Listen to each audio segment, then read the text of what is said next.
ஒரு காட்டில் ஒரு முனிவர் இருந்தார். ஒரு நாள் அவரை தேடிட்டு 4 பேர் வந்தாங்க. சுவாமி, எங்களுக்கு ரொம்ப நாளாக ஒரு சந்தேகம்னாங்க. என்னன்னு கேட்டார். இந்த உலகத்தில் எவ்வளவோ காரியங்கள் நடக்குது, எது நியாயம் எது அநியாயம் அப்படின்னு புரிஞ்சிக்க முடியலன்னாங்க. அது யாராலையும் புரிஞ்சிக்க முடியாதுன்னார் முனிவர். வந்தவங்களுக்கு ஆச்சரியமாக போச்சு, ஒரு மாதிரியாக பார்த்தாங்க.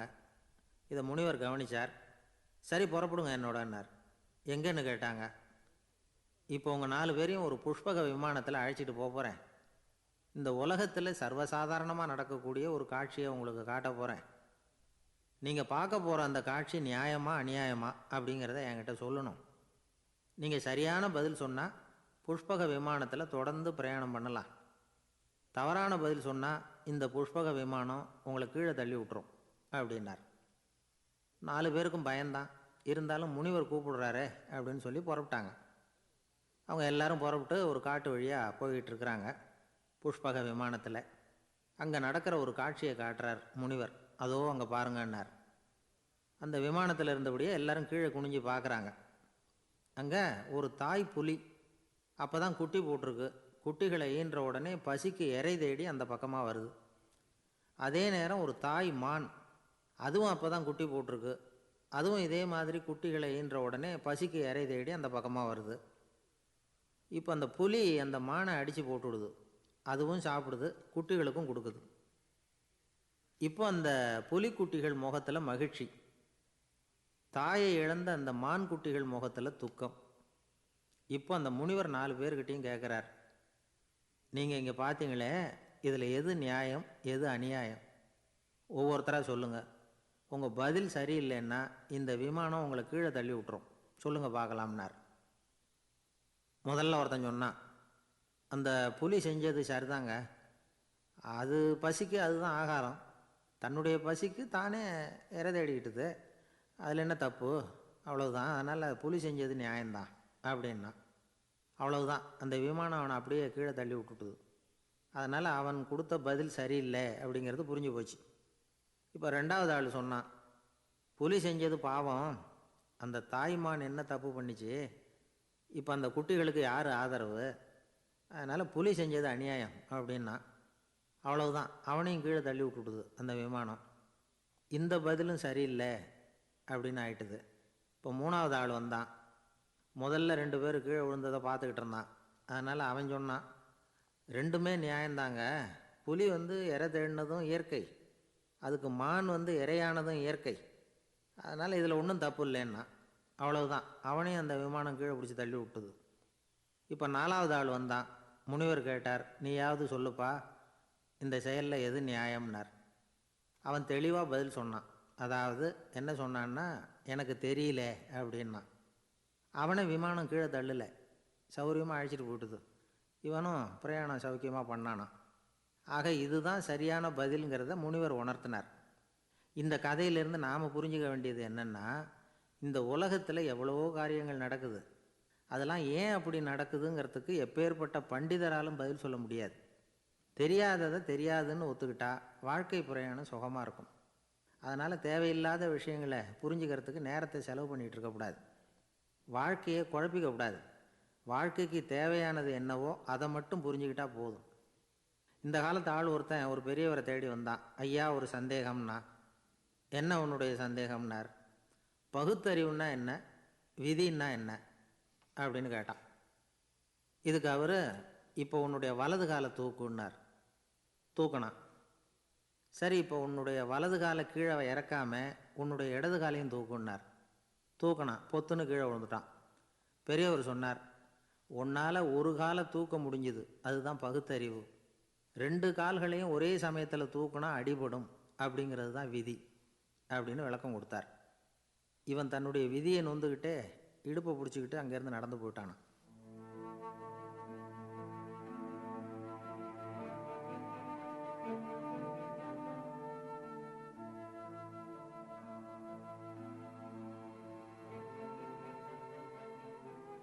ஒரே ஒரு ஊரில் ஒரு கோயில் இருந்தது. ரொம்ப பழைய கோயில். உள்ளே போகிறதுக்கே பயமாக இருக்கும். எந்த நேரத்தில் இடிஞ்சு விழுந்துருமோ அப்படிங்கிற பயம். அப்படி இருந்ததுனால யாரும் துணிஞ்சு சாமி கும்பிடுறதுக்கு அங்கே போகிறதில்ல. கோயிலுக்கு வர்ற கூட்டம் கொஞ்சம் கொஞ்சமாக குறைய ஆரம்பிச்சுட்டுது. கோயில் நிர்வாகிகள் எல்லாரும் கூடி உட்காந்து பேசினாங்க. என்ன பண்ணலாம்னு யோசனை பண்ணாங்க. எந்த இடம் மோசமாக இருக்கோ அந்த இடத்த பழுது பார்த்தாங்க. அங்கே எங்கே வர்ணத்தை பூசி கொஞ்சம் அழகுபடுத்தி பார்த்தாங்க. ஏதோ இந்த ஊரில் கோயில்னு ஒன்று இருக்குது, அது மக்களுக்கு தெரியணும் அப்படிங்கிறதுக்காக தான் இப்படிலாம் பண்ணாங்க. இருந்தாலும் கோவில் இருக்கிற நிலமை மக்களுக்கு தெரியும். அதனால் அங்கே வர்றது குறைச்சிக்கிட்டாங்க அவங்க. ஒரு கட்டத்தில் யாருமே வர்றதில்லை. நிலைமை அந்த அளவுக்கு ஆயிட்டுது. மறுபடியும் கோவில் நிர்வாகிகள் கூட்டம் நடந்தது. இந்த கூட்டம் கூட கோயிலுக்கு உள்ளே நடக்கலை, இடிஞ்சு விழுந்துருமோங்கிற பயம். அதனால் வெளியில் தான் உட்காந்து கூட்டத்தை நடத்தினாங்க. ஏன்னா உள்ளே போகிறதுக்கு அவங்களுக்கும் துணிச்சல் கிடையாது. எந்த நேரமும் விழுந்துரும் போல் இருந்தது அது. அது வழியாக போகிறவங்க கூட வேகமாக அந்த இடத்த கடந்து போக ஆரம்பிச்சிட்டாங்க. கோவில் நிர்வாகிகள் வெளியில் உட்காந்து கூட்டம் போட்டாங்க இல்லையா, அந்த கூட்டத்தில் 4 தீர்மானங்களை நிறைவேற்றினாங்க. அது என்ன 4 தீர்மானம்னா, முதல் தீர்மானம், இந்த கோவிலை இடிப்பது அப்படிங்கிற முடிவை இந்த கமிட்டி மிகவும் வருத்தத்துடன் ஏற்றுக்கொள்ளுகிறது அப்படின்னு நிறைவேற்றினாங்க. இதுக்கு பதிலாக இன்னொரு கோவிலை உடனடியாக கட்டி முடிச்சுடணுங்கிறது 2வது தீர்மானம். 3வது தீர்மானம் என்ன தெரியுமா? பழைய கோவிலின் கதவுகள், அதிலிருந்து பிரித்து எடுக்கிற செங்கல், இதையே புது கோவில் கட்டுவதற்கு பயன்படுத்தி கொள்ள வேண்டியது.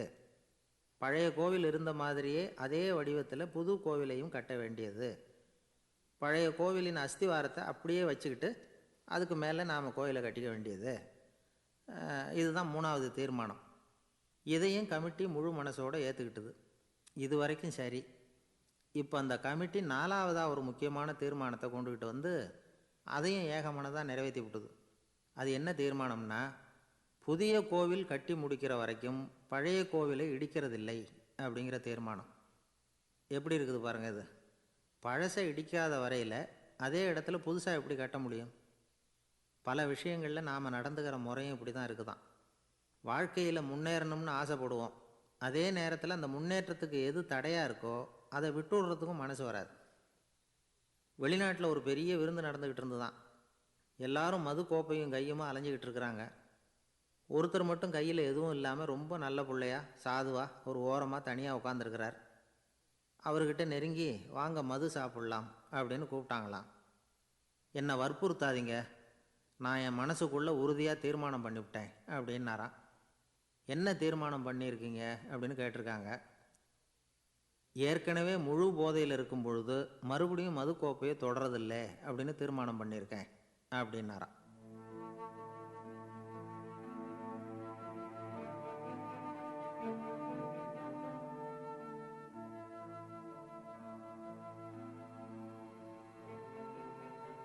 ஒரு ஊரில் ஒரு பெரியவர் இருந்தார். ஒரு நாள் அவரை தேடி ஒருத்தர் வந்தார். ஐயா, நான் கடவுளை பரிபூர்ணமாக நம்புகிறேன் அப்படின்னார். சரி, அந்த நம்பிக்கை உனக்கு எப்படி வந்ததுன்னு கேட்டார் இவர். அவர் சொல்ல ஆரம்பித்தார். ஐயா, எனக்கு கல்யாணம் ஆகி 10 வருஷம் ஆச்சு. ஆனாலும் குழந்தை பாக்கியம் இல்லை. அதுக்கு என்ன காரணமாக இருக்கும்னு நான் யோசனை பண்ணிகிட்டு இருந்தப்போ நண்பர் ஒருத்தர் ஒரு ஆலோசனை சொன்னார். உனக்கு மதப்பற்று இல்லை, எந்த கடவுளையுமே நம்ப மாட்டேங்கிற, அதுதான் காரணம். கடவுளை நம்பு, உனக்கு குழந்தை பாக்கியம் கிடைக்கும் அப்படின்னார். அவர் அப்படி சொன்னாரே தவிர எனக்கு சந்தேகம்தான். இருந்தாலும் அவர் சொன்னபடியும் நடந்து தான் பார்ப்போமே அப்படின்னு முடிவு பண்ணேன். கடவுளை நம்ப ஆரம்பித்தேன். அந்த வருஷமே அழகான ஆண் குழந்தை பிறந்தது. எல்லாம் இறைவன் அருள் அப்படின்னார். இவர் இப்படி சொன்னதை கேட்டதும் அந்த பெரியவர் சொன்னார், நீ சொல்கிறதெல்லாம் சரிதான்.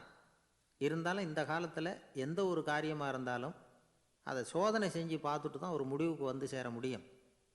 அறிவுபூர்வமான முடிவு அதுவாக தான் இருக்கும். அறிவியல் சோதனைகள் அப்படித்தான். ஒரு குறிப்பிட்ட விஷயத்தை பற்றி எத்தனை தடவை சோதனை பண்ணாலும் ஒரே முடிவு தான் கிடைக்கணும். அதுதான் சரியாக இருக்கும். அதனால் இப்போ மறுபடியும் ஒரு சோதனைன்னார். என்ன செய்யணும் அப்படின்னு கேட்டார் இவர். கடவுள்கிட்ட ஒரு பெண் குழந்தை வேணும்னு கேளு. முதல்ல ஆண் குழந்தையை கொடுத்தது மாதிரியே இப்போ ஒரு பெண் குழந்தையையும் கொடுக்குறாரா பார்க்கலாம் அப்படின்னார். சரின்னு சொல்லி இவர் அதே மாதிரி முயற்சி பண்ணினார். அதுக்கப்புறம் அவர் இந்த பெரியவர்கிட்ட வரவே இல்லை. கொஞ்ச காலம் கழித்து இவரே அவரை தேடிக்கிட்டு போய் கதவை தட்டினார். அவர் கதவை திறந்தார். என்ன ஆச்சு, கடவுள் கண் திறந்தாரா அப்படின்னு கேட்டார். அவர், அந்த சமாச்சாரம்லாம் நமக்கு வேணாம் சார். முதல் தடவை அது ஏதோ தற்செயலாக ஏற்பட்ட ஒரு சாதகம். இப்போ நீங்கள் 2வது தடவை சொன்ன பிறகு தினமும் கடவுளை வேண்டிக்கிட்டு தான் இருக்கிறேன். ஒன்றும் நடக்கலை அப்படின்னார் ரொம்ப விரக்தியாக. ஒரே ஒரு தோல்வியில் உங்கள் நம்பிக்கையெல்லாம் பறந்து போயிடுது பார்த்தீங்களா அப்படின்னார் அந்த பெரியவர். எல்லாம் நல்ல விதமாக நடக்கிற வரைக்கும் நம்பிக்கை, எதிர்பார்த்தது தோல்வியில் முடிஞ்சுட்டுதுன்னா அவநம்பிக்கை. மற்றவர்கள் பேரில் வைக்கிற நம்பிக்கை எந்த நேரத்துலையும் விவகாரமாகி விடக்கூடிய சாத்தியம் உண்டு. நாம் நம்பிக்கை வைக்க வேண்டியது நம்மக்கிட்ட தான், நமக்குள்ளே இருக்கிறார் கடவுள். எனவே நம்ம பேரில் நாம் வைக்கிற நம்பிக்கை தான் உண்மையான கடவுள் பக்தி. நிபந்தனையற்ற நம்பிக்கையாக அது இருக்கணும். எல்லாம் நல்லபடியாக நடந்துக்கிட்டு இருந்தால் எந்த முட்டாளுக்கும் நம்பிக்கை வரத்தான் செய்யும் அப்படிங்கிறது ஒரு பெரியவர் கருத்து. தியானத்தின் மூலமாக தான் உனக்குள்ளே ஆழமாக தோண்டுனா உன்னுடைய அடி ஆழத்தில் நம்பிக்கை அப்படி ஊற்றெடுக்கும், அதை பார்க்க முடியும் அப்படிங்கிறது பெரியவர்கள் சிந்தனை. ஒரு குழந்தை அப்பாவை பார்த்து என்னப்பா பண்ணுறேன்னு கேட்டுதான். பிரார்த்தனை பண்ணிகிட்டு இருக்கிறேன்னாராம் அப்பா. பிரார்த்தனை பண்ணுனா என்ன கிடைக்கும் அப்படின்னு கேட்டுதான் குழந்தை. எல்லாம் கிடைக்கும் அப்படின்னாராம் அப்பா. நீ வச்சிருக்கிறிய பேனா அது கூட கிடைக்குமான்னு கேட்டுதான் குழந்தை. கிடைக்குமேன்னு இருக்கார். அப்படின்னா அந்த பேனாவை என்கிட்ட கொடுத்துரு, நீ பிரார்த்தனை பண்ணி வேறு பேனா வாங்கிக்கோ அப்படின்னு தான் அந்த குழந்தை.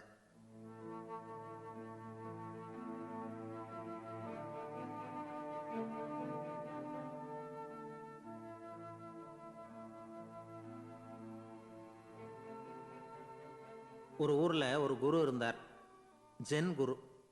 அவரை தேடிட்டு ஒரு மன்னர் வந்தார். வந்தவர் ஜப்பான் மன்னர். தோட்டக்கலையை பற்றி தெரிஞ்சுட்டு போகிறதுக்காக அவர் வந்தார். எப்படி தோட்டம் அமைக்கிறது அப்படிங்கிறத பற்றி அந்த குரு விவரமாக சொல்லி கொடுத்தாரு. ஒரு நாள் 2 நாள் இல்லை, 3 வருஷம் கற்றுக் கொடுத்தார்.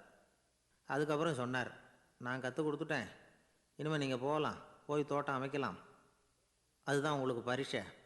தோட்டம் அமைச்ச பிறகு சொல்லி அனுப்புங்க, நான் வந்து பார்க்குறேன்.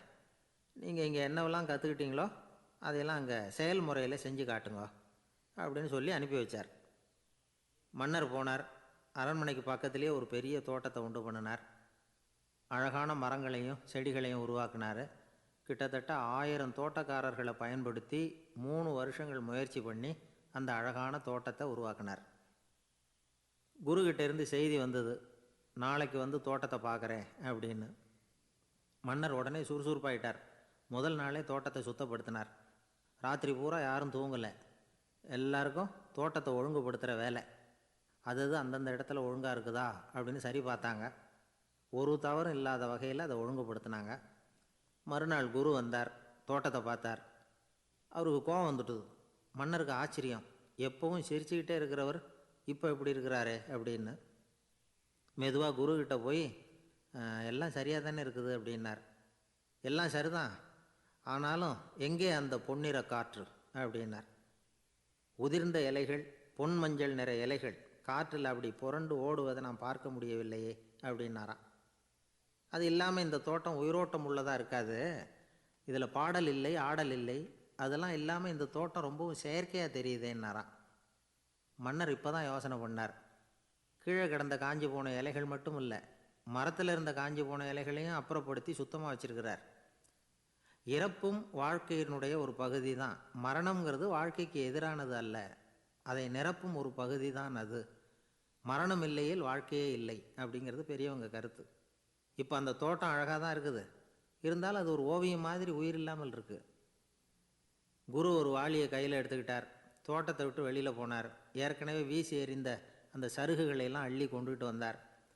உள்ள எல்லா இடங்கள்லையும் அதை வீசினார். உடனே காற்று அந்த காய்ந்த சருகுகளையும் பழுத்த இலைகளையும் அசைக்க ஆரம்பிச்சுட்டுது.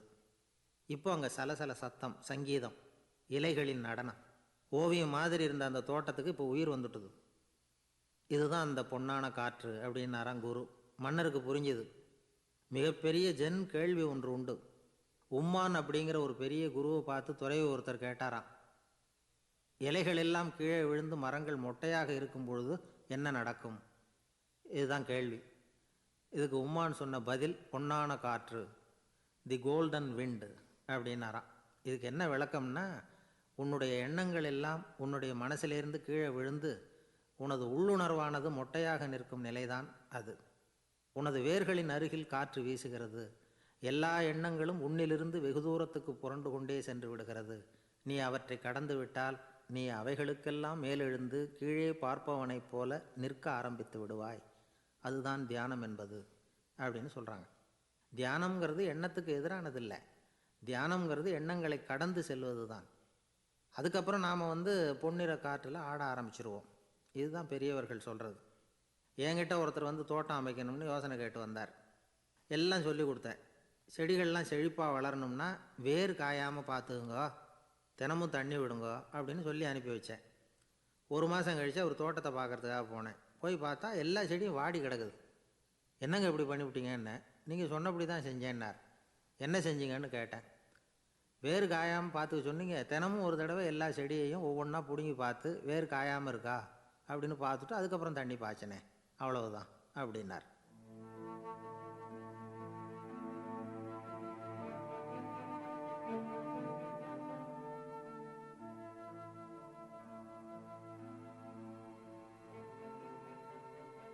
ஒரு வயசான பாட்டியும் தாத்தாவும் ஒரு பூங்காவில் உட்காந்து பேசிக்கிட்டு இருக்கிறாங்க. அவங்களுக்கு கல்யாணம் ஆகி 53 வருஷம் ஆச்சு. பிள்ளைங்கள்லாம் படித்து பெரிய பெரிய வேலையில் இருக்கிறாங்க. பேரன் பேத்திகளும் நல்ல நிலைமையில் இருக்கிறாங்க. இந்த தாத்தாவும் பாட்டியும் சிரித்து பேசிக்கிட்டு இருந்ததை ஒரு பெரியவர் பார்த்தார். அவருக்கு ஆச்சரியமாக இருந்தது. இந்த வயசுலேயும் இவ்வளவு அந்யோன்யமாக இவங்க பேசிக்கிட்டு இருக்கிறாங்களே அப்படின்னு நினச்சார். சரி, நேரிலேயே கேட்டுருவோமே அப்படின்னு நினச்சிக்கிட்டு கிட்ட போனார். உங்கள் மன வாழ்க்கையின் வெற்றிக்கான ரகசியம் என்ன அப்படின்னு கேட்டார். இதை கேட்டதும் அந்த தாத்தா சிரிச்சுக்கிட்டே பாட்டியை பார்த்தாராம். அதுக்கப்புறம் சொன்னாராம், நான் இந்த அம்மாவை கல்யாணம் பண்ணிக்கிட்டதுக்கும் எங்களுடைய இல்வாழ்க்கை இவ்வளவு நாளாக பலம் குறையாமல் மகிழ்ச்சியாக இருக்கிறதுக்கும் காரணம் ஒன்று தான். அது என்ன காரணம்னா, எங்களுக்கு இடையில் பொதுவாக நிறைய குறைகள் உண்டு, அதுதான் காரணம் அப்படின்னாராம். அவர் சொல்கிறது சரிதான் அப்படிங்கிறது மாதிரியே அந்த பாட்டியும் அவரை நிமிர்ந்து பார்த்தாங்களாம். இந்த பெரியவர் மறுபடியும் அந்த பாட்டியை பார்த்து அதே கேள்வியை கேட்டிருக்கார். உங்களுடைய நீண்டகால மன வாழ்க்கைக்கு கிடைச்ச வெற்றி எதனாலேன்னு சொல்ல முடியுமா அப்படின்னு கேட்டாராம். அவங்களும் சிரிச்சுக்கிட்டே பதில் சொன்னாங்களாம். என்ன பதில் தெரியுமா? சில பேரை நாம் குறிப்பிட்ட பண்புகளுக்காக நேசிக்கிறோம், வேற சிலரை நாம் அந்த பண்புகள் இல்லாத குறைகளுக்காகவே விரும்பி பழகிறோம் இல்லையா அப்படின்னு கேட்டுவிட்டு தலையை குனிஞ்சிக்கிட்டாங்களாம் அந்த பாட்டியம்மா. அவங்க அப்படி சொன்னதை கேட்டதும் இவருக்கு புதுசாக ஞானம் பிறந்தது மாதிரி இருந்துதான். இதுதான் மனம் நிறைந்த மன வாழ்க்கை அப்படிங்கிறார் சுவாமி சின்மயானந்தர். பண்புகளை எப்படி நேசிக்க முடியுதோ அதே மாதிரி பண்புகள் இல்லாத குறைகளையும் நேசிக்க முடியும். மனசு தான் காரணம். ஒரு மேல்நாட்டு தம்பதி, அவங்களும் தாத்தா பாட்டி தான். அவங்க 2 பேரும் ஒரு பூங்காவில் உட்காந்து சிரித்து பேசிக்கிட்டு இருக்கிறாங்க. அதை ஒருத்தர் பார்த்தார். அவருக்கு ஆச்சரியம். இவ்வளவு காலம் ஆகி இந்த வயசுலேயும் இப்படி அன்பாக பேசிக்கிட்டு இருக்கிறாங்களே அப்படிங்கிற ஆச்சரியம். கிட்ட நெருங்கி போனார். கேட்டார், ஏன் தாத்தா உங்களுக்கு கல்யாணம் ஆகி எவ்வளோ வருஷம் ஆச்சுன்னார். 55 வருஷம் ஆச்சுன்னாராம் அவர். இன்னமும் இவ்வளவு சந்தோஷமாக இருக்கிறீங்களே, அதுக்கு என்ன காரணம்னு கேட்டிருக்கார். அதுக்கு என்ன காரணம்னா, இது வரைக்கும் எங்களுக்குள்ள சண்டையே வந்ததில்லை அப்படின்னாராம். அது எப்படி முடியும்னு கேட்டிருக்கார் இவர் ஆச்சரியமாக. அந்த தாத்தா சொல்ல ஆரம்பித்தாராம், அதை பாருப்பா, எங்களுக்கு கல்யாணம் ஆன புதுசில் நானும் என்னுடைய மனைவியும் ஒரு குதிரை மேலே ஏறி ஒரு காட்டு வழியாக போய்கிட்டு இருந்தோம். கொஞ்சம் தூரம் போனதும் அந்த குதிரை எடக்கு பண்ணிச்சு. நான் உடனே கீழே இறங்கி அந்த குதிரையை பார்த்து, இது உனக்கு முதல் தடவை அப்படின்னு மிரட்டலாக சொல்லிவிட்டு ஏறி உட்காந்தேன். மறுபடியும் போனோம். கொஞ்சம் தூரம் குதிரை நல்லபடியாக நடந்து போச்சு. மறுபடியும் எடக்கு பண்ண ஆரம்பிச்சுட்டுது. நான் கீழே இறங்கினேன். கையில் இருந்த சாட்டையால் ஓங்கி ஒரு அடி கொடுத்தேன். இது உனக்கு 2வது தடவை அப்படின்னு சொல்லிவிட்டு ஏறி உட்காந்தேன். மறுபடியும் குதிரை கொஞ்சம் தூரம் நல்ல விதமாக நடந்து போச்சு. அப்புறமும் எடக்கு பண்ண ஆரம்பிச்சுட்டுது. அந்த சமயத்தில் ஒரு ஆற்று பாலத்தை கடந்து போய்கிட்டு இருக்கிறோம். நான் கீழே இறங்கினேன். என்னுடைய மனைவியையும் கீழே இறங்க சொன்னேன். அந்த குதிரையை பிடிச்சி அப்படியே ஆற்றுல தள்ளி விட்டுட்டேன். தள்ளி விட்டுட்டு, இது உனக்கு கடைசி தடவை அப்படின்னு சொன்னேன். அதை பார்த்ததும் என் மனைவி பதறி போயிட்டாங்க. போய், ஐயோ பாவம், என்ன இப்படி பண்ணிவிட்டீங்க, உங்களுக்கு மனசில் கொஞ்சம் கூட இறக்கமே இல்லையா அப்படின்னாங்க. நான் மெதுவாக இவங்க பக்கம் திரும்பி, இது உனக்கு முதல் தடவை அப்படின்னேன். அவ்வளவுதான், அன்னையிலேருந்து இன்னைய வரைக்கும் ஒரு நாள் கூட எங்களுக்குள்ள சண்டையே வந்ததில்லை அப்படின்னு விளக்கம் கொடுத்தார். ஒரு ஆள் வேகமாக நடந்து போய்கிட்டு இருந்தான். அவன் வேகமாக நடக்கிறதுக்கு காரணம் வெயில் காலம், காலில் செருப்பு இல்லை, மணல் பாதை, அதுதான் வேகம். காலில் செருப்பும் இல்லாமல் கையில் குடையும் இல்லாமல் அந்த ஆள் வெயிலில் நடந்து போய்கிட்டு இருக்கிறான். அந்த சமயத்தில் இன்னொருத்தன் குதிரை மேலே ஏறி அந்த வழியாக வந்துக்கிட்டு இருக்கிறான். அவன் காலில் செருப்பும் இருந்தது, கையில் குடையும் இருந்தது. நடந்து போய்கிட்டு இருந்தவன் அந்த குதிரை ஆசாமியை பார்த்து கேட்டான், ஐயா, நீங்களும் குதிரை மேலே உட்காந்துக்கிட்டு போய்கிட்டு இருக்கிறீங்க, அப்படி இருக்கிறப்போ உங்களுக்கு அந்த செருப்பு என்னத்துக்கு? அதை எனக்கு கொடுத்து உதவலாமே அப்படின்னா. குதிரை மேலே உட்காந்துருந்தவன் யோசனை பண்ணி பார்த்தான். இவன் சொல்கிறது நியாயம்தானே அப்படின்னு சொல்லி தன்னுடைய செருப்பை கழட்டி அந்த வழிப்போக்கனுக்கு கொடுத்துட்டான். ரொம்ப நல்லதுங்க அப்படின்னு சொல்லி இவன் அதை வாங்கி காலில் மாட்டிக்கிட்டான். அதுக்கப்புறம் மறுபடியும் இவன் ஆரம்பித்தான், ஐயா, நீங்கள் குதிரையில் போகிறதுனால போக வேண்டிய இடத்துக்கு வேகமாக போய் சேர்ந்துருவீங்க. அதனால் உங்கள் கையில் அந்த குடை என்னத்துக்கு? நான் நடந்து போயிட்டுருக்கிறவன், ரொம்ப நேரம் நடக்க வேண்டியிருக்கும் இந்த வெயிலில், அதனால் அந்த குடையையும் எனக்கு கொடுங்களேன் அப்படின்னா. குதிரை வீரன் யோசனை பண்ணி பார்த்தான், இதுவும் நியாயம்தானே அப்படின்னு அவனுக்கு தோணுச்சு. உடனே இறக்கப்பட்டு தன் காலில் இருந்த செருப்பை கொடுத்தது மாதிரியே தன் கையில் இருந்த குடையையும் இவங்கிட்ட கொடுத்துட்டான். அதுக்கப்புறம் அவன் நிம்மதியாக புறப்பட்டான். இப்போ மறுபடியும் கை தட்டி அவனை நிறுத்தினான். கீழே நின்றுக்கிட்டு இருந்தவன், என்னப்பா, ஏன் என்னை நிறுத்தினேன்? இன்னும் ஏதாவது வேணுமா உனக்கு அப்படின்னா குதிரையில் இருந்தவன். இவன் மெதுவாக வாயை திறந்து, அந்த குதிரையையும் என்கிட்ட கொடுத்துருங்களேன்னா. அந்த குதிரை வீரன் இப்போ ஒரு கணம் யோசனை பண்ணி பார்த்தான். உடனே என்ன பண்ணான் தெரியுமா? தன்கிட்ட இருந்த குதிரை சவுக்கை எடுத்தான். குதிரை சவுக்கால் அந்த ஆளை வாங்குன்னு வீசி தள்ளிவிட்டான். இவ்வளவு சவுக்கடியும் வாங்கிக்கிட்டு இந்த ஆள் என்ன பண்ணான் தெரியுமா? சிரிக்கிறான். அடி வாங்கிட்டு யாராவது சிரிப்பாங்களா? குதிரை வீரனுக்கு ஒன்றும் புரியல. என்னப்பா அது, ஏன் இப்படி அடி வாங்கிட்டு இப்படி சிரிக்கிறியே அப்படின்னு கேட்டான். இப்போ அந்த வழிப்போக்கன் சொல்கிறான், ஐயா, நான் இப்படி சிரிக்கிறதுக்கு காரணம் இருக்குது. இப்படி குதிரை கேட்டு உங்ககிட்ட அடி வாங்கலைன்னு வச்சுக்கோங்க, என் உயிர் உள்ள வரைக்கும் மனசில் ஒரு தவிப்பு இருந்துக்கிட்டே இருக்கும். செருப்பையும் கொடையையும் கேட்ட உடனே கொடுத்தவன் குதிரையையும் கேட்டிருந்தா கொடுத்துருப்பானோ அப்படிங்கிற பேராசையில் ஏங்கிக்கிட்டே இருந்திருப்பேன். இப்போ உங்ககிட்ட அடி வாங்கின பிறகு என்னுடைய அந்த சந்தேகம் தீர்ந்து போச்சு. என்னுடைய ஆசைக்கு எல்லை எது அப்படிங்கிறத எனக்கு புரிஞ்சுட்டுது அப்படின்னு சொல்லிவிட்டு அவன் நடக்க ஆரம்பிச்சிட்டானான். ஆசைக்கும் எல்லை உண்டு அப்படிங்கிறத விளக்கறதுக்காக வாரியார் சுவாமிகள் சொல்கிற கதை இது. இந்த காலத்துலேயும் ஒருத்தன் அது மாதிரி கொடை செருப்போட குதிரையில் போய்கிட்டு இருந்தான். எதிரில் நடந்து வந்தவன், ஐயா, உங்கள் கொடையை எனக்கு கொடுங்களேன்னு கேட்டான். உடனே அவன் குதிரையிலேருந்து கீழே குதித்து அவனை சாட்டையால் அடிக்க ஆரம்பிச்சிட்டான். இன்னொருத்தர் அந்த வழியாக வந்தவர் இதை பார்த்தார். ஏன்பா, அவன் கேட்டான், உன்னால் முடியலன்னா இல்லைன்னு சொல்லிட வேண்டியது தானே, அதுக்காக ஏன் இப்படி அவனை போட்டு அடிக்கிறேன்னு கேட்டார். உங்களுக்கு விவரம் புரியாது சார், காலம் ரொம்ப கெட்டு போச்சு. கேட்டதை கொடுத்தேன்னு வச்சுக்கோங்க, இந்த குதிரையே என்னோடது, அவன் திருடிக்கிட்டு போகிறான் அப்படின்னு என் பேரில் புகார் கொடுக்க ஆரம்பிச்சிருவான் சார் அப்படின்னா. அது எப்படி அவ்வளோ உறுதியாக சொல்கிறேன்னு கேட்டார் அவர். ஏற்கனவே அது மாதிரி ஒருத்தன் பேரில் புகார் கொடுத்துட்டு தான் இந்த குதிரையை நான் தள்ளிட்டு வந்துக்கிட்டு இருக்கிறேன் அப்படின்னா. ஒரு காட்டில் ஒரு நரி இருந்தது. ஒரு நாள் காலை நேரம் அது தன்னுடைய இருப்பிடத்திலிருந்து வெளியில் வந்தது. கொஞ்சம் தூரம் நடந்து வந்தது. அப்போ தான் அது தன்னோட நிழலை கவனித்து பார்த்தது. பார்த்தா அது ரொம்ப நீளமாக பெருசாக இருக்குது. காலை நேரத்தில் நிழல் அப்படி தானே இருக்கும். ஆனால் அந்த நரிக்கு அந்த விஷயம் தெரியல. தன்னுடைய நீண்ட பெரிய நிழலை பார்த்து ஆச்சரியப்பட்டது. ஆஹா, நாம் இவ்வளவு பெருசாக இருக்கிறோம் அப்படின்னா என்னுடைய காலை சாப்பாட்டுக்கு ஒரு யானை இல்லைன்னா ஒரு ஒட்டகம் கிடைச்சாதான் சரியாக இருக்கும் போல இருக்குது அப்படின்னு முடிவு பண்ணிக்கிட்டுது.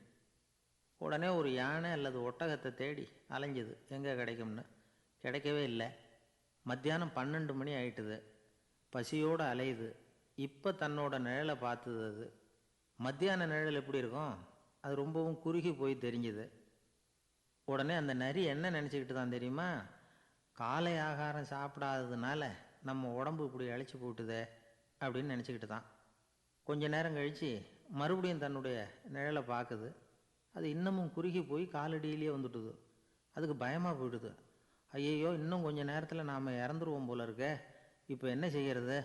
இந்த சமயத்தில் ஒரு எறும்பு கிடைச்சா கூட போதும், அதை நம்ம காலை ஆகாரமாக நினச்சி சாப்பிட்டுள்ளாமே அப்படின்னு நினச்சி தான். நம்முடைய நிழல் கூட நம்மளை மாதிரியே தான் அடிக்கடி மாறிக்கிட்டே தான் இருக்குது. அது எப்பவும் ஒரே மாதிரி இருக்கிறது இல்லை. மனிதனுக்கு ஏற்படுகிற தன்முனைப்பு இருக்குது பாருங்கள், ஈகோ, அது கூட ஒரு நிழல் மாதிரி தானா. அப்படி நினைக்க ஆரம்பிச்சுட்டா அதனால் ஏதும் பிரச்சனை வராதான். தன்முனைப்பை நிழல் போலவே ஏற்றுக்கொள்ளுங்கள் அப்படிங்கிறது பெரியவங்க கருத்து. ஒரு காரியத்தை வெற்றிகரமாக நல்ல விதமாக செஞ்சு முடிக்கிறோம்னு வச்சுக்கோங்க. அந்த சமயத்தில் ஒரு வித நுட்பமான தற்பெருமை நமக்குள்ளே உண்டாகுது. இது இயற்கையானது, அதனால் இது மேலே பற்று வைக்கக்கூடாது. அப்படி வைக்க ஆரம்பிச்சுட்டா அந்த தற்பெருமை ஒரு நிரந்தர விருந்தாளியாக நம்மக்கிட்ட தங்கிக்கும். நம்ம நிழல் எப்படின்னு பாருங்கள். நாம் நடக்கும் பொழுது நம்ம பின்னாடியே வரும். தன்முனைப்பையும் அப்படியே நினச்சிக்கோங்க. நிழல் யாருக்கும் எந்த பிரச்சனையையும் உண்டாக்குறதில்ல. ஆனால் அந்த நிழலை கண்டே நாம் பயப்பட ஆரம்பிச்சுட்டா நாம் எதுலேயும் வெற்றி காண முடியாது. நிழலோட சண்டை போடக்கூடாது. அது மாதிரி தன்முனைப்போடவும் நாம் சண்டை போட வேண்டியதில்லை. இல்லாத ஒன்றோடு சண்டை போடுறது எப்படின்னா, அது இருட்டோட சண்டை போடுறது மாதிரி. நாம் நிழல் கிடையாது. நம்மக்கிட்ட இருக்கிற தன்முனைப்பு ஒரு நிழல். நம்ம நிழலையும் நமக்கு சமமாக பார்க்குறோம் பாருங்கள், அங்கே தான் சிக்கலே ஆரம்பம். இப்போது நாம் நடந்து போய்கிட்டு இருக்கிறோம். நம்ம நிழல் தரையில் விழுது. யாரோ ஒருத்தர் நம்ம நிழல் மேலே காலை வச்சு நடந்து போகிறார். உடனே அவர்கிட்ட சண்டைக்கா போகிறோம், ஏண்டா என் நிழலை மிதிச்ச அப்படின்னு. நமக்கு தெரியும் அது நிழல் தாங்கிறது. அவர் உங்கள் மேலே நடக்கலை, உங்களுடைய நிழல் மேலே தான் நடக்கிறார். அது மாதிரி உங்கள் தன்முனைப்பின் மேலே யாராவது நடந்தால் உங்களை அவமானப்படுத்துகிறதா நினைக்கிறீங்க. காரணம், நாமளும் நம்ம தன்முனைப்பும் ஒன்றுங்கிற நினைப்பு தான் காரணம். மற்றபடி வேற ஒன்றும் கிடையாது. நம்ம நிழல் மேலே நடக்கிறவர் நம்மளை காயப்படுத்துறதில்லை. தன்முனைப்பை வேண்டாத ஒன்றாவும் பார்க்க வேண்டியதில்லை. அது இயற்கை. நிழலை உங்கள் முன்னாடி வைக்க வேணாம், அது உங்கள் பின்னாடியே இருக்கட்டும். நிழலின் நிழலாகி விடாதீர்கள், நீங்கள் நீங்களாகவே இருங்கள். இதுதான் சான்றோர் சிந்தனை. ஒரு பேருந்தில் ஒரே நெரிசல். ஒருத்தர் பக்கத்தில் நின்றுக்கிட்டு இருந்தவர்கிட்ட ரொம்ப பணிவாக விசாரித்தார், ஏன் சார் நீங்கள் ஏதாவது பெரிய உத்தியோகத்தில் இருக்கிறீங்களா அப்படின்னார். அப்படிலாம் ஒன்றும் இல்லைங்கன்னார் அவர். அப்படின்னா வேறு ஏதாவது அரசியலில் பெரிய பதவியில் இருக்கிறீங்களா அப்படின்னு கேட்டார். அதுவும் இல்லைங்கன்னார். சரி, பணமாவது அதிகமாக வச்சுருக்கீங்களா அப்படின்னு கேட்டார். அப்படிலாம் ஒன்றும் கிடையாது சார்னார் அவர். அப்புறம் எதுக்கடா என் காலை மிதிச்சுக்கிட்டு இருக்கிற, எடுறா காலை அப்படின்னாராம் இவர். ஒரு ரயில் வேகமாக போயிட்டுருக்கு. அது ஒரு ரயில்வே ஸ்டேஷனில் கொஞ்ச நேரம் நின்றுது. அப்போது அதில் ஒரு ஆள் ஏறினார். தலையில் ஒரு மூட்டையை வச்சுருந்தார். மூட்டையை தலையில் சுமந்துக்கிட்டே உள்ளே வந்தார். மூட்டையை தலையில் சுமந்துக்கிட்டே ஒரு இடத்துல உட்காந்தார். ரயில் மறுபடியும் புறப்பட்டுது.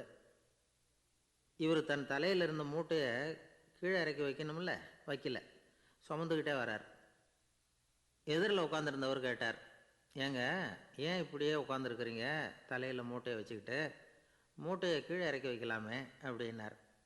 வேணாங்க, பாவம், தலையில் இருக்கிற மூட்டையை இறக்கி ரயிலில் வச்சா ரயிலுக்கு பாரம் அதிகமாக இருக்கும் அப்படின்னார் அவர். இப்படி ஒரு ஆளை பார்த்தா நமக்கு சிரிப்பு தான் வரும். ஏன்னா ரயிலுங்கிறது அந்த மூட்டையையும் சேர்த்து சுமந்துக்கிட்டு தான் போகுது. அவன் அந்த மூட்டையை தலையில் வச்சுருந்தாலும் ஒன்று தான், தரையில் வச்சுருந்தாலும் ஒன்று தான். அதனால் ரயிலுக்கு எந்த மாற்றமும் ஏற்பட போகிறதில்ல. அதே மாதிரி தான் நம்ம மனமும். இதுவும் ஒரு தேவையில்லாத சுமை, அனாவசியமாக சுமந்துக்கிட்டு இருக்கிறோம். இதை கீழே இறக்கி வச்சுட்டா வாழ்க்கை பிரயாணம் சுகமாக இருக்கும். ரயில் பிரயாணம் பண்ணுற அந்த ஆள் மூட்டையை சுமக்கிறான், வாழ்க்கை பிரயாணம் பண்ணுற நாம் மனசை சுமக்கிறோம். இது ரெண்டுக்கும் எந்த வித்தியாசமும் இல்லை. மனசை கீழே இறக்கி வச்சுட்டா பாரம் இல்லாமல் வாழலாம், பறவைகள் மாதிரி பறக்கலாம், குழந்தைகள் மாதிரி கள்ளங்கபடம் இல்லாமல் வாழலாம். இந்த வெளி உலகத்தில் நாம் நிலை பெற்று இருக்கணும், வேரூன்றி இருக்கணும். அதே சமயம் நம்முடைய உள்வெளியில் ஆன்மீக வாழ்க்கையில் பாரம் இல்லாமல் இருக்கணும். அப்போ பறக்கணும், நதியை போல் ஓடணும், மிதக்கணும். பயணம் சுகமாக இருக்கும், களைப்பு தெரியாது, கவலை தெரியாது. ஒரு சீடன் போதி தர்மரை நாடி வந்தான். குருவே, நீங்கள் என்னை வெறுமையாக இருக்க சொன்னீங்க, நான் இப்போ மறுபடியும் வெறுமையானவன் ஆகிட்டேன், அதனால் இப்போ என்ன செய்ய சொல்கிறீங்க என்ன அப்படின்னு சொல்லி நின்னான். உடனே அந்த குரு பக்கத்தில் இருந்த ஒரு குச்சியை எடுத்து அவன் தலையில் அடித்து, போய் அந்த வெற்றுத்தன்மையையும் வீசி எறிந்து விட்டு வா அப்படின்னார். நான் இப்போ காலியாக இருக்கிறேன்னு ஒருத்தன் சொல்கிறான்னு வச்சுக்கோங்க, அது உண்மை இல்லை. ஏன்னா இன்னமும் அதில் நான்கிற எண்ணம் இருக்குது. எந்த சிந்தனையும் இல்லாமல் இருக்கிறது கடினம்தான். ஆனாலும் மனிதன் அதில் உள்ள நுட்பத்தை புரிஞ்சுக்கிட்டான்னா இவ்வளவு தூரம் தூக்கி சுமந்துக்கிட்டு வந்த அந்த மனதின் முட்டாள்தனத்தை அவனே பார்த்துட்டு சிரிப்பான். இதுதான் பெரியவங்க சொல்லியிருக்கிற ஆலோசனை. நம்மால் ஒருத்தன் தலையில் ஒரு பெரிய மூங்கில் கூடையோடு ரயிலில் உட்காந்தான். கூடை தலையில் இருந்தது, கீழே இறக்கி வைக்கல. எதிரில் இருந்தவர் கேட்டார், ஏங்க எதுக்காக அதை அனாவசியமாக சுமந்துக்கிட்டே இருக்கீங்க, கீழே இறக்கி வைங்களேன்னார். இல்லைங்க, நான் வீட்டை விட்டு புறப்படும் பொழுதே என் பையன் சொல்லிவிட்டான், கூடையை தலையை விட்டு இறக்கக்கூடாதுன்னு அப்படின்னார். அவன் சின்ன பையன், விவரம் இல்லாமல் சொல்லியிருப்பான். இப்போ என்ன, நேரில் வந்தால் பார்த்துக்கிட்டு இருக்கிறான், நீங்கள் இறக்கி வைங்கன்னார் அவர். அவன் நேரில் பார்த்துக்கிட்டு இல்லை, இருந்தாலும் நான் இந்த கூடையை கீழே இறக்கி வச்சா அது அவனுக்கு தெரிஞ்சிடும் அப்படின்னாரு இவர். அது எப்படின்னார் அவர். அவன் தனக்கு டிக்கெட்டு வாங்க வேணாம்னு சொல்லி இப்போ இந்த கூடைக்குள்ளே தான் உட்காந்துருக்கிறான் அப்படின்னார் இவர். ஒரு ஊரில் ஒரு மன்னர் இருந்தார். அழகான அரண்மனையில் அவர் இருந்தார். அந்த அரண்மனையை விட அழகாக ஒரு மாளிகையை அந்த ஊர்லேயே வேற ஒருத்தன் கட்டியிருந்தான். அப்படி கட்டி முடித்ததில் அவனுக்கு ரொம்ப பெருமை. எத்தனையோ செல்வந்தர்கள்லாம் வந்து பார்த்துட்டு, இந்த மாளிகையை விலைக்கு கொடுத்துட்றியா, எவ்வளவு விலை சொன்னாலும் சரி நாங்கள் வாங்கிக்கிறதுக்கு தயாராக இருக்கோம் அப்படின்னு சொல்லி கேட்டு பார்த்துட்டாங்க. நான் இதை விற்கிறதுக்கு தயாராக இல்லை அப்படின்னு சொல்லிவிட்டான். அவ்வளவு சிறப்பாக கலை அம்சத்தோடு அதை கட்டி முடிச்சிருக்கிறான். அதுவே ஒரு பெரிய அரண்மனை மாதிரி இருந்ததுன்னா பார்த்துங்களேன். சுற்றிலும் அழகான பூந்தோட்டம். ஒரு நாள் அவன் எங்கேயோ வெளியூர் போயிட்டு திரும்பி வந்துக்கிட்டு இருக்கிறான். அப்போது அந்த மாளிகை தீப்பெட்டி எரிஞ்சிக்கிட்டு இருக்கு. பதறி போட்டான். விலைக்கு கேட்டவங்க யாராவது இதை செஞ்சுருக்கணும், இல்லைன்னா மன்னரே செய்த சதியோ என்னவோ, இப்படிலாம் அவனுக்கு சந்தேகம். ஒரு மூலையில் உட்காந்து அழ ஆரம்பிச்சிட்டான். அந்த சமயத்தில் அவனுடைய மகன் அங்கே ஓடி வந்தான். அப்பா அழாதீங்க, இதை நான் நேற்று ராத்திரியே நம்ம ஊர் மன்னருக்கு விற்றுட்டேன். இதை கட்டி முடிக்க நமக்கு எவ்வளவு செலவாச்சோ அதை போல் 3 மடங்கு விலைக்கு விற்றுட்டேன், கவலைப்படாதீங்க. இதை விட அழகான மாளிகையை நாம் புதுசாக கட்டிக்கலாம்னா. இதை கேட்டதும் அழுதுகிட்டு இருந்தவன் அழுகையை நிறுத்தினான், சிரிக்க ஆரம்பிச்சிட்டான். இதே இடத்த நான் வந்து மன்னர்கிட்ட இருந்து விலைக்கு வாங்குவேன், இதை விட அழகான மாளிகையை கட்டுவேன் அப்படின்னு சுற்றி நின்று எல்லார்கிட்டையும் சொல்லிக்கிட்டு இருந்தான். இந்த சமயத்தில் அவனோட இளைய மகன் ஓடி வந்தான். அப்பா, அண்ணன் சொன்னதெல்லாம் சரிதான், மன்னர்கிட்ட விலை பேசினதெல்லாம் உண்மைதான், ஆனால் விற்றது பேச்சு அளவில் தான். இனிமே தான் பத்திரம் வாங்கணும், எழுதணும், நீங்கள் கையெழுத்து போடணும், பதிவு பண்ணணும், மன்னர்கிட்ட பணம் வாங்கணும். அதுக்காகத்தான் உங்களை எதிர்பார்த்துக்கிட்டு இருந்தோம். அதுக்குள்ளே இப்படி ஆயிட்டுதுன்னா. இப்போ சிரிச்சுக்கிட்டு இருந்தவன் சிரிப்பை நிறுத்தினான். மறுபடியும் குழந்தை மாதிரி அழ ஆரம்பிச்சிட்டான். இது ஒரு சம்பவம். இதிலிருந்து என்ன தெரியுது? அந்த அழகான மாளிகை தன்னுடையது அப்படின்னு நினைக்கும் பொழுது அவனுக்கு அழுகை வந்தது. அது தன்னுடையது இல்லை அப்படின்னு நினைக்கிற போது சிரிப்பு வந்தது. மறுபடியும் அது தன்னுடையது தான் அப்படிங்கிற உணர்வு வரும்பொழுது அழுகை. எது எதிலிருந்து நீ நீங்கி இருக்கிறாயோ அது அதிலிருந்து உனக்கு துன்பம் இல்லை அப்படிங்கிறார் திருவள்ளுவர். இந்த உடம்பு என்னுடையதில்லை அப்படிங்கிற உணர்வு வந்துட்டா அது ஒரு பெரிய நிலை. அந்த நிலை வந்து வரணும். எல்லாத்தையும் பயன்படுத்திக்கலாம், ஆனால் பற்றில் விழுந்துடக்கூடாது. உலகத்தில் இருங்கள், ஆனால் உலகத்தவராக இருக்காதீர்கள். உலகிற்குள் இருங்கள், உலகம் உங்களுக்குள் வந்துவிட அனுமதிக்காதீர்கள். விலகி இருங்கள், விழித்திருங்கள், மௌனமாய் பார்த்திருங்கள் அப்படிங்கிறது சான்றோர் கருத்து. செய்ய வேண்டிய கடமையிலிருந்து விலகி இருக்கிறவர்கள் நம்மக்கிட்ட நிறைய பேர் உண்டு. அப்படிப்பட்ட ஒருத்தர் டாக்டர்கிட்ட போனார். டாக்டர், நான் ஒரு கவர்மெண்ட் ஆஃபீஸில் வேலை பார்க்குறேன், எனக்கு ஒரே அசதியாக இருக்குது, என்னை சோதிச்சு பாருங்கள், ஆலோசனை சொல்லுங்கள் ஏதாவதுன்னார். டாக்டர் அவரை பரிசோதனை பண்ணி பார்த்துட்டு சொன்னார், இதோ பாரு, உனக்கு இப்போ தேவைப்படுறது முழு ஓய்வு. நீ எவ்வளவு சீக்கிரமாக ஆஃபீஸுக்கு போறியோ அவ்வளவுக்கு உனக்கு நல்லது அப்படின்னாராம். எனக்கு தெரிஞ்ச ஒருத்தர் இருக்கார். அவர் ஒரு பெரிய காவல்துறை அதிகாரி, ரொம்ப கண்டிப்பானவர். அவரை கண்டாவே எல்லாரும் பயப்படுவாங்க. அப்படிப்பட்டவர் வீட்டுக்கு போனால் அப்படியே அடியோடு மாறிடுவார். அங்கே போய் பார்த்தீங்கன்னா குழந்தைகளோட குழந்தையாக அவர் விளையாடிக்கிட்டு இருப்பார். அலுவலக சமயத்தில் பார்த்தீங்கன்னா குதிரை முதுகில் அவர் உட்காந்துருப்பார். வீட்டில் பார்த்தீங்கன்னா அவர் முதுகில் குழந்தை உட்காந்துருக்கும். அவர் குதிரை மாதிரி போயிட்டு இருப்பார். இது எப்படிங்க முடியுது உங்களால் அப்படின்னு கேட்டாங்க. அது ஒன்றும் இல்லை, இங்கே வீட்டுக்கு வந்த உடனே என்னோட மனசை தனியாக எடுத்து வச்சுருவேன் அப்படின்னார். அது என்னங்க உங்கள் சட்டப்பயிலியாக இருக்குது மனசு, அது தனியாக எடுத்து வைக்கிறதுக்கு அப்படின்னு கேட்டாங்க. அப்படி இல்லைங்க, இது ஒரு பயிற்சி, மனப்பயிற்சி, அவ்வளவுதான் அப்படின்னார். இப்படி சமயம் பார்த்து மனசை தனியாக வச்சுவிட தெரிஞ்சவங்க வாழ்க்கையில் எப்பவும் உற்சாகமாக இருப்பாங்க அப்படிங்கிறது பெரியவங்க கருத்து. ஒரு டாக்டர் ஆஸ்பத்திரியில் இருக்கிற வரைக்கும் டாக்டராக இருக்கலாம். அவர் மனைவிகிட்டையும் அவர் டாக்டராக இருக்க வேண்டிய அவசியம் இல்லை. ஒரு வக்கீல் வந்து கோர்ட்டில் இருக்கிற வரைக்கும் வக்கீலாக இருக்கலாம். வீட்டுக்கு வந்ததுக்கு அப்புறமும் வக்கீலாக இருக்க வேண்டிய அவசியம் கிடையாது. வீட்டில் வந்து குழந்தைகள்கிட்ட விளையாடும் பொழுதும் அதுகள்கிட்ட ஃபீஸு கேட்டுக்கிட்டு இருக்கக்கூடாது. நாம் எப்படி இருக்கணும்னு பெரியவங்க சொல்கிறாங்கன்னா, மனசோட சேரப்படாதான். அப்படி சேராமல் வாழ்க்கையை கவனிக்கணுமா. மனசை அப்படியே தனியாக எடுத்து பக்கத்தில் வச்சுடணும். அப்படின்னா அதை அப்படியே தூக்கி எறிஞ்சுடு அப்படின்னு அர்த்தம் இல்லை. ஏன்னா மனசுங்கிறது நமக்கு உபயோகப்படக்கூடிய ஒன்று தான்.